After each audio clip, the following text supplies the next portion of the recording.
नमस्कार, मैं हूं आपके साथ इश्तियाक अहमद और आप देख रहे हैं आर्य न्यूज। रुक करेंगे देश और दुनिया की तमाम खबरों की तरफ। प्रधानमंत्री नरेंद्र मोदी ने ऐलान किया है कि देश में हर साल 16 जनवरी को नेशनल स्टार्टअप डे मनाया जाएगा और आज पीएम मोदी ने स्टार्टअप उद्यमियों के साथ संवाद के दौरान ये ऐलान किया और इस दौरान उन्होंने कहा कि देश के उन सभी स्टार्टअप्स को, सभी इनोवेटिव युवाओं को बहुत बहुत बधाई देता हूं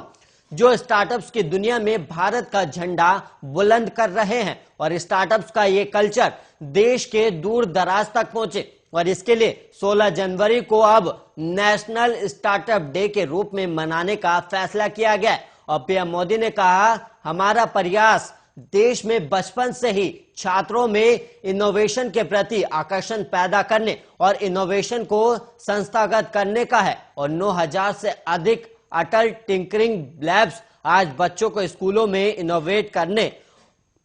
और नए विचारों पर काम करने का मौका दे रही है। और पीएम मोदी ने आगे कहा कि सरकार के अलग अलग विभाग, मंत्रालय नौजवानों और स्टार्टअप्स के साथ संपर्क में रहते हैं और उनके आइडियाज को प्रोत्साहित करते हैं और सरकार की प्राथमिकता ज्यादा से ज्यादा युवाओं को इनोवेशन का मौका देने की है और इनोवेशन को लेकर भारत में जो अभियान चल रहे हैं उसी का प्रभाव है कि ग्लोबल इनोवेशन इंडेक्स में भी भारत की रैंकिंग में बहुत सुधार आया है और साल 2015 में इस रैंकिंग में भारत 81 नंबर पर था और अब इनोवेशन इंडेक्स में भारत 46 नंबर पर है। और पीएम मोदी देश के विकास में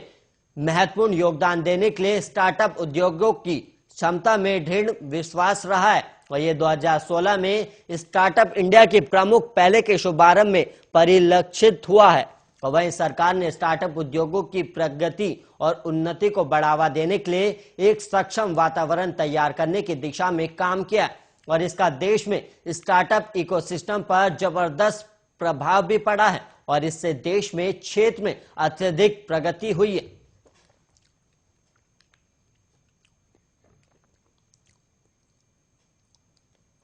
यूपी विधानसभा चुनाव के लिए बीजेपी ने अपनी पहली सूची आज जारी कर दी है और इसमें पहले और दूसरे चरण के उम्मीदवारों के नाम का ऐलान किया गया है और बीजेपी नेता और यूपी प्रभारी धर्मेंद्र प्रधान ने प्रेस कॉन्फ्रेंस कर लिस्ट जारी की है और धर्मेंद्र प्रधान ने कहा कि एक बार फिर उत्तर प्रदेश में बीजेपी की जीत निश्चित है और धर्मेंद्र प्रधान ने कहा कि एक बार फिर से बीजेपी गठबंधन 300 से ज्यादा सीटों के साथ सरकार बनाएगी और बीजेपी ने कहा कि पहले चरण की 58 में से 57 सीटों पर उम्मीदवारों का ऐलान किया जा रहा है और इसके साथ ही दूसरे चरण की 55 में से 45 सीटों पर उम्मीदवारों के नाम का ऐलान किया गया और वहीं बची हुई सीटों पर ऐलान पार्लियामेंट्री बोर्ड में चर्चा के बाद किया जाएगा और कुछ सीटें गठबंधन के साथियों के लिए छोड़ी जाएंगी और उनका ऐलान भी बाद में किया जाएगा। और वहीं आपको बता दें कि आज कुल 107 सीटों पर बीजेपी ने उम्मीदवारों के नाम का ऐलान किया है और वहीं धर्मेंद्र प्रधान ने कहा कि आज हम 2 ऐसे नामों का ऐलान कर रहे हैं जो ना पहले चरण में है और ना ही दूसरे चरण में। उन्होंने कहा कि मुख्यमंत्री योगी आदित्यनाथ गोरखपुर शहर सीट से चुनाव लड़ेंगे और वहीं डिप्टी सीएम प्रयागराज की सिराथू सीट से चुनाव लड़ेंगे और बीजेपी ने कुल 107 नामों का ऐलान किया है और इनमें से 63 मौजूदा विधायकों को टिकट दिया गया और पहले और दूसरे चरण में बीजेपी ने 20 विधायकों का टिकट काटा है। जिन्हें टिकट दिया है उनमें 44 ओबीसी, 19 एससी और 10 महिलाओं को टिकट दिया गया और प्रतिशत के हिसाब से बात करें तो 68% उम्मीदवार ओबीसी, एससी और महिलाएं हैं। और वहीं बसपा प्रमुख मायावती आज अपना 66वां जन्मदिन मना रही हैं और इस अवसर पर उन्होंने लखनऊ में एक प्रेस कॉन्फ्रेंस को संबोधित भी किया और इसमें उन्होंने उम्मीद जताई कि उत्तर प्रदेश में अगली सरकार बसपा की बनेगी और उन्होंने कहा कि उनकी पार्टी के कार्यकर्ता उनके जन्मदिन पर जरूरतमंदों की मदद किया करते थे, लेकिन चुनाव आचार संहिता लागू होने की वजह से इस बार वो ऐसा नहीं कर पा रहे हैं और उन्होंने बसपा कार्यकर्ताओं से इस बार अपने जन्मदिन पर सबसे कीमती तोहफा बीएसपी की सरकार के रूप में देने की अपील की और मायावती ने अपने जन्मदिन पर पहले चरण की 58 में से 53 उम्मीदवारों के नाम का ऐलान भी किया। और मायावती ने अपने जन्मदिन पर हर साल की तरह इस बार भी किताब का विमोचन किया और ये पिछले एक साल में उनकी और उनकी पार्टी के कार्यकर्ताओं में और कार्यक्रम का दस्तावेज होता है। और उन्होंने कहा कि प्रदेश के विपक्षी दल साम दंड भेद और हर तरह के हथकंडे अपनाकर बीएसपी की सरकार को सत्ता में आने से रोकना चाहते हैं। और उन्होंने आगे कहा कि तमाम दलों ने गठबंधन करके हमको सत्ता में आने से रोका है और जनता हमें सत्ता में वापस लाएगी और पूर्व शासन की तरह इस बार भी सत्ता में हम संवर्जन हिताय के तहत काम करेंगे। और उन्होंने ये भी कहा कि आज देश की असली चिंता बाबा साहेब के मानवतावादी सिद्धांतों पर ले जाना है और यूपी ही नहीं देश के लोग मान रहे हैं कि विधानसभा नतीजे आने के बाद स्थितियां बदलेंगी।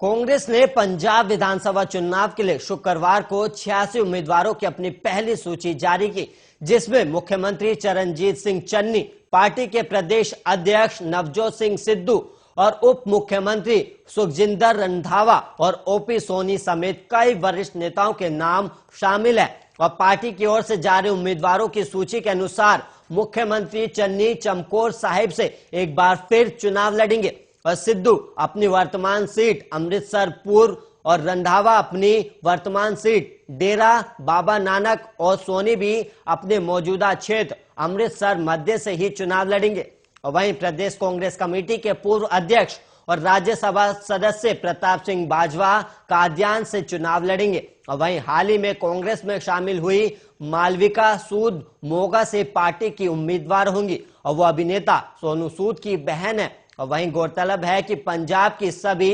117 विधानसभा सीटों के लिए 14 फरवरी को मतदान होना है। और वहीं सुजानपुर से नरेश पुरी, पठानकोट से अमित विज, गुरदासपुर से बरिदरजीत सिंह पेहरा को कांग्रेस ने चुनाव मैदान में उतारा है और दीनानागर को से अरुणा चौधरी चुनाव लड़ेंगी।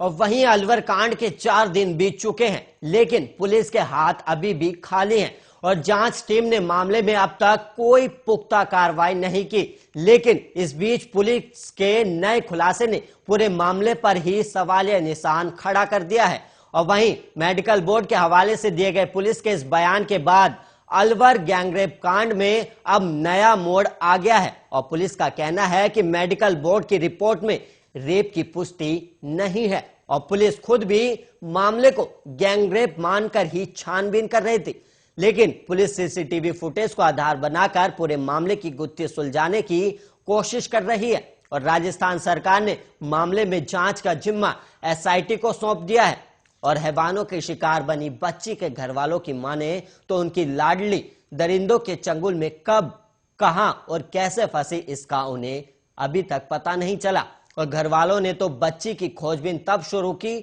जब वो शाम तक घर नहीं पहुंची थी और पीड़ित परिवार तो गहलोत सरकार से सवाल पूछ रहा है, आखिर इंसाफ कब मिलेगा। और वहीं पीड़िता का इलाज जयपुर के जेके लोन अस्पताल में चल रहा है, जहां उसकी हालत अभी स्थिर बताई गई है। और वहीं पुलिस के ताजा खुलासे के बाद अलवर कांड में नया मोड़ जरूर आ गया, लेकिन इस घटना पर राजस्थान की राजनीति में आया उबाल कम नहीं हो रहा और बीजेपी ने सड़क से लेकर सोशल मीडिया तक मोर्चा खोल दिया और बीजेपी के राज्यसभा सांसद किरोड़ी लाल मीणा मामले में सीबीआई जांच की मांग की है और बीजेपी का आरोप है कि गहलोत सरकार मामले पर लिपापोती का काम कर रही है।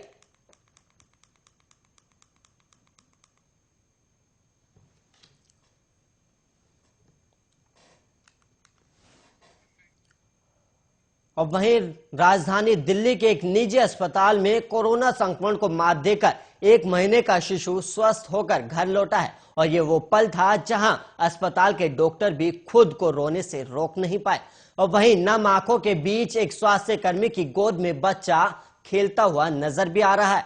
दरअसल दिल्ली में कोरोना के मामलों में लगातार उछाल हो रहा है और इसी बीच दिल्ली के एक निजी अस्पताल में बीते हफ्ते 1 महीने का शिशु भर्ती हुआ था, क्योंकि बच्चे में चिड़चिड़ापन था और हल्का बुखार भी महसूस हो रहा था। हालांकि जब बच्चे के माता पिता की रिवर्स टेस्टिंग की गई तो वो भी संक्रमित पाए गए थे। और दिल्ली के मूलचंद अस्पताल के न्यूनेटोलॉजी और बाल रोग विभाग की सलाहकार डॉक्टर प्रीति चड्डा ने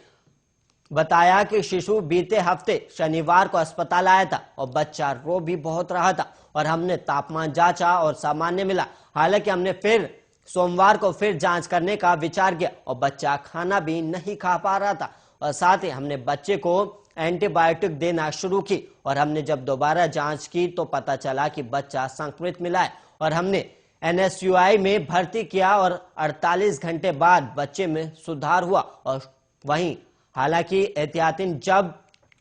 हमने बच्चे के माता पिता को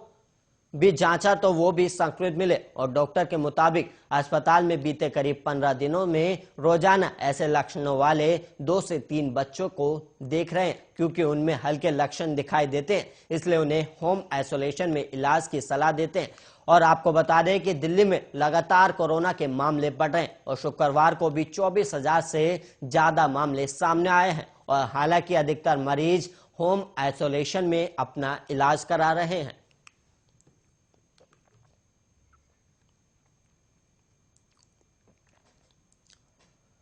अलवर की घटना पर सियासी विवाद और बीजेपी के प्रदर्शनों के बाद कांग्रेस की राष्ट्रीय महासचिव प्रियंका गांधी ने राजस्थान के मुख्यमंत्री अशोक गहलोत से पूरे मामले की जानकारी ली है और प्रियंका गांधी ने पीड़िता के पिता से फोन पर बात की और हर संभव सहायता दिलाने का भरोसा भी दिलाया है। और प्रियंका गांधी के फोन के बाद सीएम अशोक गहलोत ने पहली बार अलवर मामले में सोशल मीडिया पर जानकारी दी और अलवर की घटना के बारे में प्रियंका गांधी ने तो खुद कुछ नहीं कहा, लेकिन यूपी कांग्रेस के सह प्रभारी सचिव धीरज गुर्जर ने शुक्रवार देर रात ट्वीट कर प्रियंका गांधी के पीड़िता के पिता से बात करने और सीएम अशोक गहलोत को निर्देश देने की जानकारी दी। और धीरज गुर्जर ने लिखा, अलवर में जो घटना घटी है वो नाकाबिले बर्दाश्त है और पीड़िता के पिता को प्रियंका गांधी ने किसी भी सहायता के लिए सीधा संपर्क करने के लिए कहा है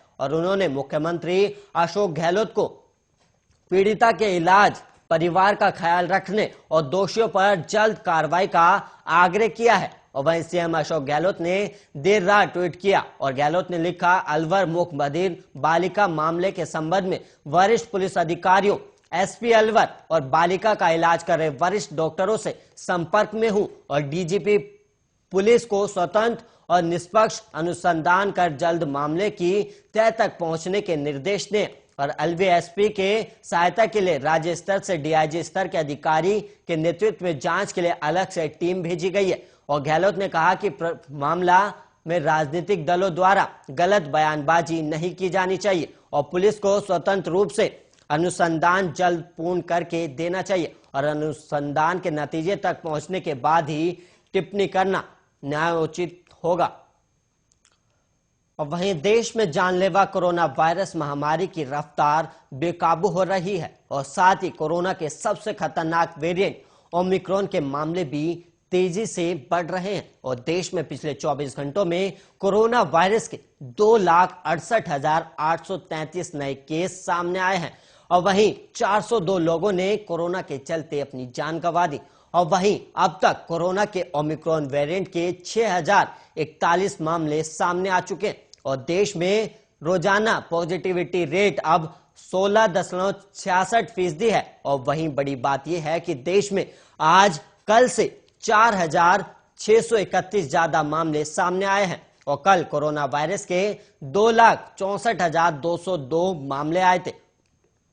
और वहीं केंद्रीय स्वास्थ्य मंत्रालय की ओर से जारी किए गए आंकड़ों के मुताबिक देश में अब एक्टिव मामलों की संख्या बढ़कर 14,17,820 हो गई है और वहीं इस महामारी से जान गंवाने वालों की संख्या बढ़कर 4,85,752 हो गई है। और वहीं आंकड़ों के मुताबिक कल 1,22,622 लोग कोरोना से ठीक भी हुए हैं, जिसके बाद अभी तक 3,49,47,390 लोग संक्रमण मुक्त हो चुके हैं। और वहीं राष्ट्रव्यापी टीकाकरण मुहिम के तहत अभी तक कोरोना वायरस के टीकों की 156 करोड़ से ज्यादा खुराक दी जा चुकी है और कल 58,02,976 डोज दी गई, जिसके बाद अब तक वैक्सीन की 156,02,51,117 डोज दी जा चुकी है और देश में अब तक ओमिक्रॉन वेरिएंट से 6,041 लोग संक्रमित हो चुके हैं और ज्यादा मामले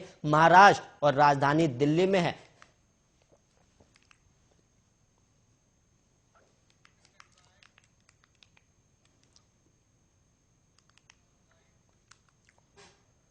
और वहीं उत्तर प्रदेश के बहराइच के चौक बाजार स्थित लल्लू जी ज्वेलर्स की दुकान से चोरी की वारदात सामने आई, जहां पर चोरों ने हजारों रुपए के जेवर लेकर फरार हो गए। दरअसल दिन दिहाड़े ही चोरों ने चोरी की घटना को अंजाम दिया है और वहीं आपको बता दें कि ये चोर और कोई नहीं बल्कि 2 महिला चोर हैं और एक नवजात बच्चा भी था और वहीं पूरी घटना सीसीटीवी में कैद हो गई है और पुलिस भी मामले की जांच में जुट गई है।